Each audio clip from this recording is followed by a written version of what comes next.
क्या आपका भी उत्तर प्रदेश पुलिस का एग्जाम है? क्या आप भी उत्तर प्रदेश पुलिस एग्जाम की तैयारी कर रहे हो और जो आपका हिंदी का पोर्शन है उसको उच्च लेवल तक बढ़ाना चाहते हो या हिंदी के पोर्शन का स्कोर बढ़ाना चाहते हो, तो यह वीडियो बनी है मात्र आपके लिए। तो वीडियो को पूरा और ध्यान से जरूर देखिएगा। तो बिना टाइम गवाए करते हैं वीडियो को स्टार्ट।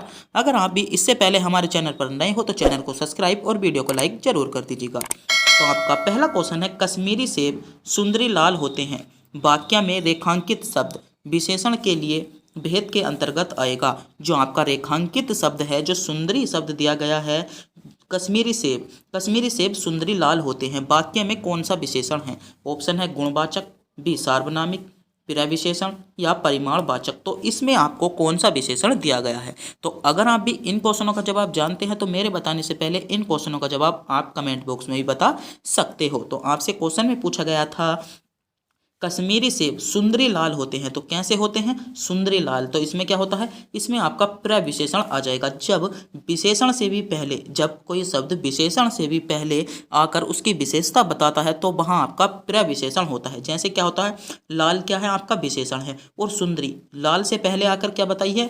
कश्मीरी सेब की विशेषता बताइए। तो यहाँ पर आपका क्या हो जाएगा? तो यहाँ पर आपका प्रविशेषण हो जाता है। तो जिन बच्चों ने भी विकल्प सी को चुना था वह बिल्कुल सही चुना था। आपका अगला क्वेश्चन है, निम्नलिखित में से अयोग्य वाहक ध्वनि किसके कारण या किसे कहा जाता है? बहुत इंपॉर्टेंट क्वेश्चन है, ऐसा कोई सा एग्जाम नहीं जिसमें यह क्वेश्चन ना पूछा गया हो। ऑप्शन है ए अनुस्वर को, बी अल्पप्राण को, सी घोष को या महाप्राण को। तो आपसे क्वेश्चन में पूछा गया था अयोग्य वाहक ध्वनि किसे कहा जाता है? तो अयोग्य वाहक ध्वनि आपका किसे कहा जाता है? तो आपका सही जवाब हो जाता है अनुस्वर को अयोग्य वाहक ध्वनि। किसे? अनुस्वर को अयोग्य वाहक ध्वनि के नाम से भी जाना जाता है। तो ए विकल्प को चुनने वालों का जवाब बिल्कुल सही जवाब हो जाएगा। आपका अगला क्वेश्चन है, हिंदी में सर्वनाम की संख्या कितनी होती है? हिंदी में सर्वनाम की संख्या कितनी होती है? ऑप्शन है 3, बी 6, 4 या 7। तो बताइएगा हिंदी में सर्वनाम की संख्या कितनी होती है? हिंदी में जो आपके सर्वनाम होते हैं उनकी संख्या आपसे पूछी गई है। तो जो बच्चे विकल्प बी की ओर जा रहे हैं, सर्वनाम की संख्या 6 बता रहे हैं, वे बिल्कुल सही बता रहे हैं। तो बात करते हैं सर्वनामों की संख्या के में। तो पहला आपका आ जाता है पुरुषवाचक। क्या हो जाता है? पहला आपका आ जाता है पुरुषवाचक सर्वनाम। दूसरा आपका आ जाता है निजवाचक संबंध सर्वनाम। तीसरा आपका आ जाता है निश्चितवाचक सर्वनाम। चौथा हो जाएगा आपका अनिश्चितवाचक सर्वनाम। पांचवा हो जाता है आपका संबंधवाचक सर्वनाम। और छठा आपका हो जाता है कौन सा? प्रश्नवाचक सर्वनाम। तो इन बातों को भी आपको ध्यान में रखना होगा। सर्वनाम की संख्या आपकी 6 होती है। आपके पहले क्या होता है? पहला होता है आपका पुरुषवाचक सर्वनाम, दूसरा होता है आपका निजवाचक सर्वनाम, तीसरा होता है निश्चितवाचक सर्वनाम, चौथा होता है अनिश्चितवाचक, और पांचवा होता है आपका संबंधवाचक सर्वनाम, और छठा होता है आपका क्या? प्रश्नवाचक सर्वनाम। तो सर्वनाम की संख्या आपकी कितनी कितनी होती है? 6 होती है। 6 भागों में सर्वनाम को आपको बांटा गया है। तो इस बात को भी आपको ध्यान में रखना होगा। आपका अगला क्वेश्चन है, निम्नलिखित में से वायु का पर्यायवाची शब्द है। 4 विकल्प आपके सामने शो हो रहे हैं, जज कीजिएगा और बताइएगा वायु का पर्यायवाची शब्द कौन सा है। जल्दी से जल्दी बताइएगा, अपने क्वेश्चन को सेलेक्ट कीजिएगा। जो आपने विकल्प चुना है उसको आप सेलेक्ट कर लीजिएगा कि वायु का पर्यायवाची होता है वह क्या होता है। तो जो बच्चे विकल्प डी को चुनने के लिए जा रहे हैं, अनिल के लिए चुनने के लिए गए थे, वे बिल्कुल सही जवाब हो जाएगा। क्या? विकल्प डी को चुनने वालों का जवाब बिल्कुल करेक्ट जवाब हो जाता है। वायु का पर्यायवाची कौन होता है? तो इनमें से अनिल वायु का पर्यायवाची आपका हो जाएगा। आपका अगला क्वेश्चन है, आपकी स्क्रीन पर शो हो चुका है, निम्नलिखित में से किस एक वाक्य में एक शब्द में व्यंजन वर्ण संबंधी अशुद्धि है? आपको बताना होगा इनमें से कौन सा वाक्य गलत लिखा हुआ है।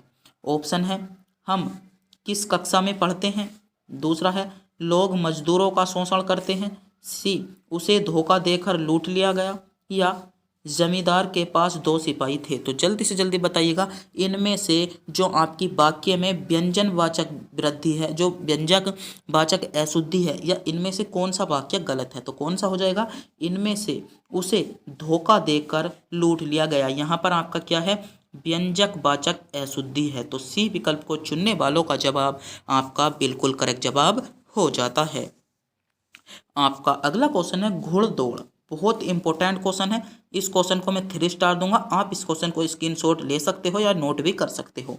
आपसे क्वेश्चन में पूछा गया है घुड़दौड़ शब्द किस पुरुषवाचक या किस तत्पुरुष समास का उदाहरण है। आपसे क्वेश्चन में पूछा गया है घुड़दौड़ किस तत्पुरुष समास का उदाहरण है। ऑप्शन है करण तत्पुरुष, बी कर्म तत्पुरुष, सी संप्रदान तत्पुरुष या संबंध तत्पुरुष। तो अगर हम बात करते हैं इन सभी के बारे में, विकल्पों के बारे में एक एक करके डिस्कस करेंगे तो यह वीडियो की बहुत ही लंबी हो जाएगी। लगभग 1 से 1.5 घंटे की वीडियो आपकी बन सकती है 37 क्वेश्चनों की। तो इसी बारे में हम आपके टाइम को ध्यान में रखते हुए कम से कम छोटी से छोटी वीडियो को बनाने के ध्यान में रखते हुए इनके बारे में ज़्यादा विशेषता इनकी बता नहीं पा रहे हैं, क्योंकि अगर हम इनकी ज़्यादा से ज़्यादा अधिक से अधिक टाइम गवाएंगे तो आपको भी इन वीडियो देखने में बहुत ही टाइम लगेगा। तो इसमें आपका सही जवाब क्या हो जाता है, इसमें आपका संबंधवाचक जो संबंध तत्पुरुष समास, इसमें आपका करेक्ट जवाब हो जाएगा। क्योंकि आपके पास भी टाइम की बहुत कमी है और हमारे पास भी इतना टाइम नहीं है, तो बिना टाइम गवाए हम आपके क्वेश्चन टू क्वेश्चन ही सॉल्व कराने वाले हैं, किसी भी और अन्य चीज़ पर डिस्कस नहीं करेंगे। आपका अगला क्वेश्चन है किस वाक्य में क्रिया भूतकाल में नहीं है।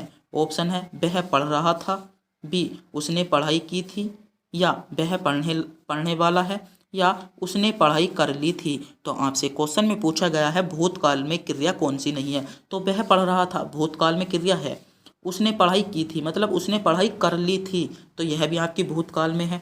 वह पढ़ने वाला है, तो इसमें आपकी भूतकाल की क्रिया का कहीं भी जिक्र नहीं आया है। तो जिन बच्चों ने विकल्प सी को चुना है वह बिल्कुल करेक्ट चुना है। तो सी विकल्प को चुनने वालों का जवाब आपका सही जवाब हो जाता है। तो एक बार फिर से बता दूं, अगर आपने अभी तक हमारे चैनल को सब्सक्राइब नहीं किया है, चैनल को सब्सक्राइब और वीडियो को लाइक जरूर कर दीजिएगा। आपका अगला क्वेश्चन है उच्चारण स्थान की दृष्टि से क वर्ग के सभी वर्ण क्या कहते हैं। जो क वर्ग के वर्ण होते हैं उनका जो उच्चारण होता है वह कहाँ से होता है। ऑप्शन है तालव्य से, कंठ से, मूर्धन्य से या दंत से। तो जल्दी से जल्दी बताइएगा क वर्ग का जो क वर्ग होता है आपका, उसका उच्चारण कहाँ से होता है। तो क वर्ग आपके सामने मैंने लिख दिया है क, ख, ग, घ या न।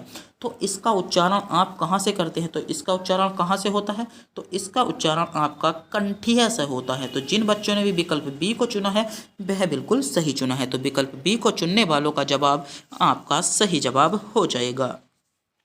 आपका अगला क्वेश्चन है ईश्वर की सहायता सबसे बड़ी होती है, इस वाक्य में के लिए लोकोक्ति है। जो ईश्वर की सहायता सबसे बड़ी होती है, इस वाक्य के की जो लोकोक्ति है वह कौन सी है। ऑप्शन है जितने मुंह उतनी बात, जाको राखिए साइया, मार सके ना कोई, दीपक तले अंधेरा या छोटा मुंह बड़ी बात। तो ईश्वर की सहायता सबसे बड़ी होती है, तो इसका सही जवाब क्या हो जाएगा।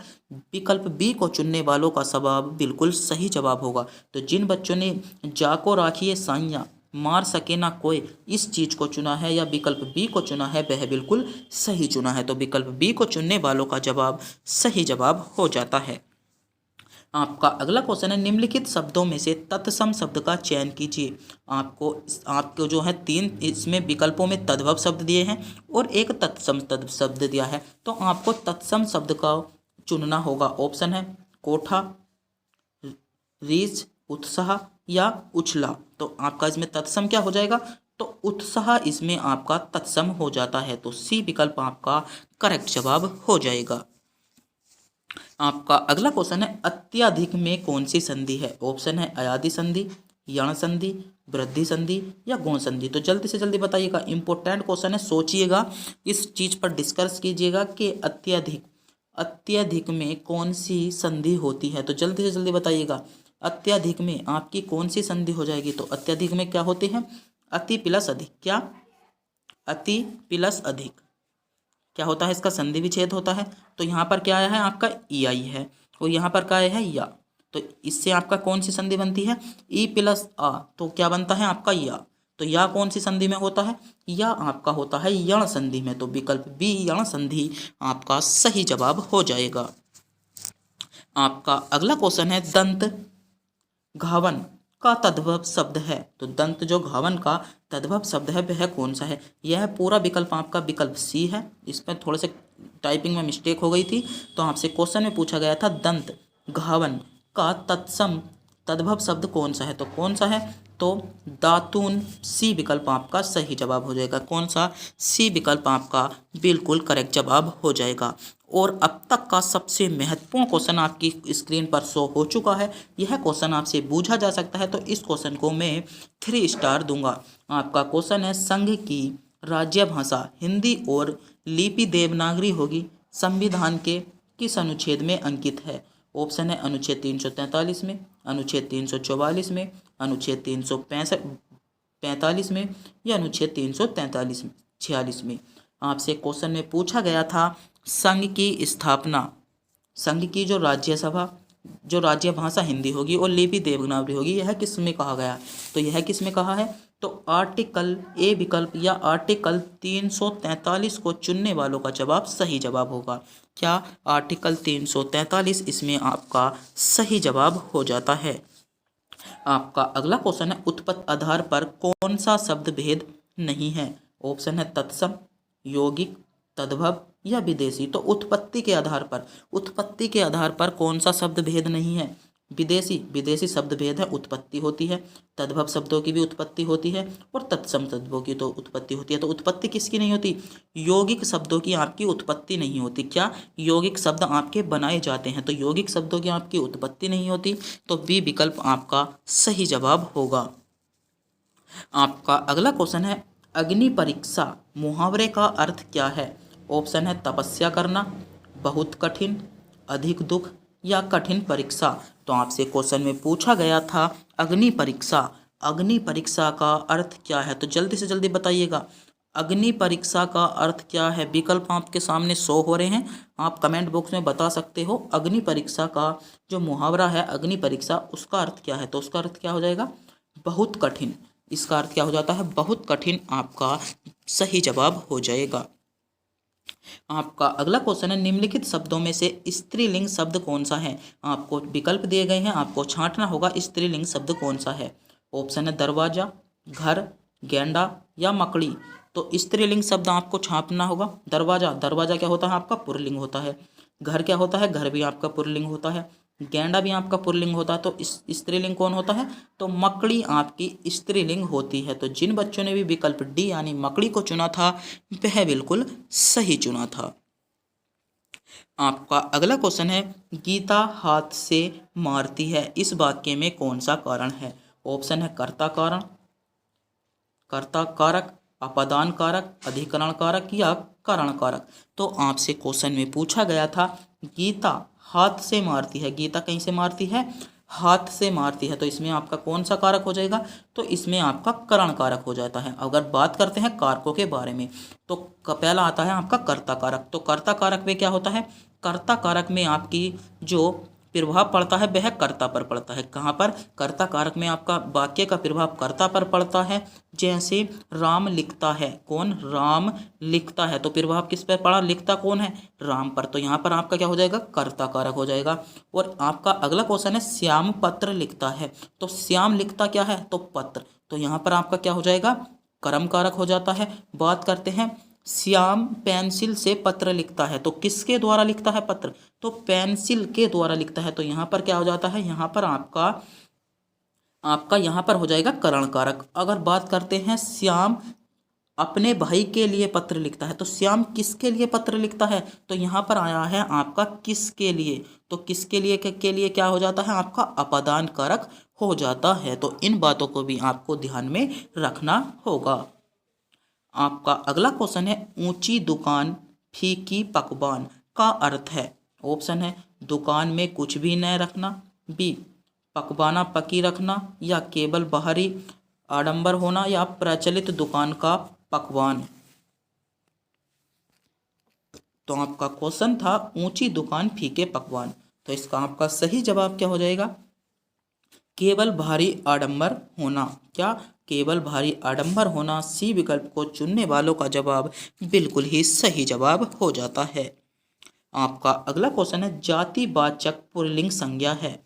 ऑप्शन है चपरासी, मोहन, चावल या हिमालय। तो जल्दी से जल्दी बताइएगा, जातिवाचक है, और पुल्लिंग संज्ञा कौन सी है, हिमालय। तो हिमालय कैसी है आपकी, हिमालय हो जाएगी आपकी, हिमालय संज्ञा जो हो जाती है व्यक्तिवाचक संज्ञा है। चावल, चावल क्या है, चावल का आपका समूह होता है, तो चावल कैसा है, समूहवाचक संज्ञा है। मोहन, मोहन कैसा है, मोहन एक ही व्यक्ति है, तो मोहन कैसा है, मोहन आपकी व्यक्तिवाचक संज्ञा हो जाएगी। तो चपरासी आपकी यहाँ पर क्या हो जाता है, क्योंकि चपरासी किसी एक व्यक्ति के लिए नहीं कहा गया, बहुत अधिक व्यक्ति के लिए कहा गया है, तो चपरासी आपका यहाँ पर जातिवाचक संज्ञा हो जाता है। क्या, चपरासी यहाँ पर आपका जातिवाचक संज्ञा हो जाता है।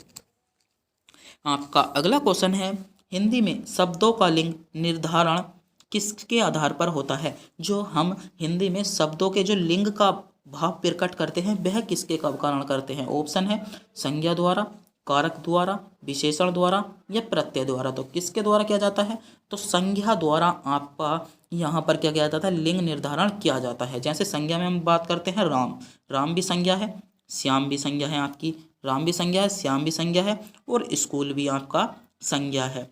और आपकी क्या हो जाएगी, और आपकी हो जाती है सीता, क्या हो जाता है, सीता। तो ये क्या है, सभी संज्ञा हैं। और हम के जो इनके लिंग और पुल्लिंग की बात करेंगे तो राम कैसा है, पुल्लिंग है, सीता कैसी है, स्त्रीलिंग है। तो यहाँ पर क्या हो जाएगा, तो किसके द्वारा हम लिंग को व्यक्त करते हैं, तो किसके द्वारा करते हैं, संज्ञा के द्वारा। तो ए विकल्प आपका यहाँ पर सही जवाब हो जाएगा। आपका अगला क्वेश्चन है, संरचना की दृष्टि से वाक्य के कितने भेद होते हैं। ऑप्शन है 2 भेद, 3 भेद, 4 भेद या 5 भेद। तो संरचना की दृष्टि से वाक्य के आपके कितने भेद होते हैं, तो संरचना की दृष्टि से वाक्य के आपके 3 भेद होते हैं। तो जिन बच्चे विकल्प बी की ओर जा रहे थे या विकल्प बी को चुना है वह बिल्कुल सही चुना है। आपका अगला क्वेश्चन है, निम्नलिखित में से गीतावली किसकी रचना है। बहुत इंपॉर्टेंट क्वेश्चन है, बहुत ज़्यादा क्वेश्चन पूछा जाता है, तो इस क्वेश्चन को आप नोट कर लेंगे। आपका क्वेश्चन है, गीतावली किसकी रचना है। ऑप्शन है तुलसीदास की, सूरदास की, कबीरदास की या मीराबाई की। तो अगर आप भी इस क्वेश्चन का जवाब जानते हैं तो कमेंट बॉक्स में ज़रूर बताएंगे। तो जल्दी से जल्दी अगर आप इस क्वेश्चन का जवाब जानते हैं तो कमेंट बॉक्स में ज़रूर बता दीजिएगा कि गीतावली किसकी रचना है। तो इस क्वेश्चन का जवाब आप कमेंट बॉक्स में बताएंगे। आपका अगला क्वेश्चन है, निम्नलिखित में से महादेवी वर्मा की रचनाओं के प्रकाशन का सही क्रम क्या है। जो महादेवी वर्मा थी उनकी जो रचनाओं को प्रकाशित किया था उनका सही क्रम क्या है। पहले निहार को प्रकाशित किया था, रश्मि, फिर उसके बाद नीरजा, या उसके बाद क्या था आपका सांध्य गीत था। तो इसी प्रकार आपकी शहरी जो रचना है वे क्या है, महादेवी वर्मा की आपकी रचना दी गई हैं। तो आपको बताना होगा कि इनमें से सही क्रम क्या हो जाएगा। तो जो बच्चे विकल्प ए को चुनने के लिए जा रहे हैं वे बिल्कुल सही जा रहे हैं।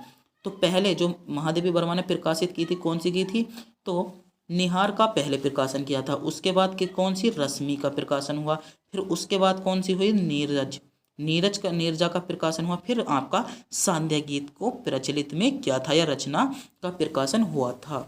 तो पहला जो विकल्प है आपका ए विकल्प वह क्रम के अनुसार आपका सही जवाब हो जाएगा।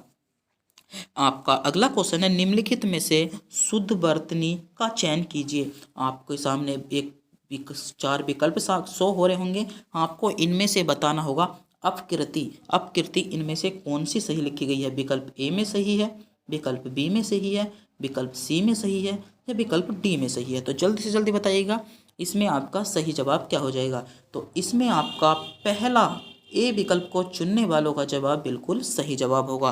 तो जिन बच्चों ने भी विकल्प ए को चुना है वह बिल्कुल सही चुना है।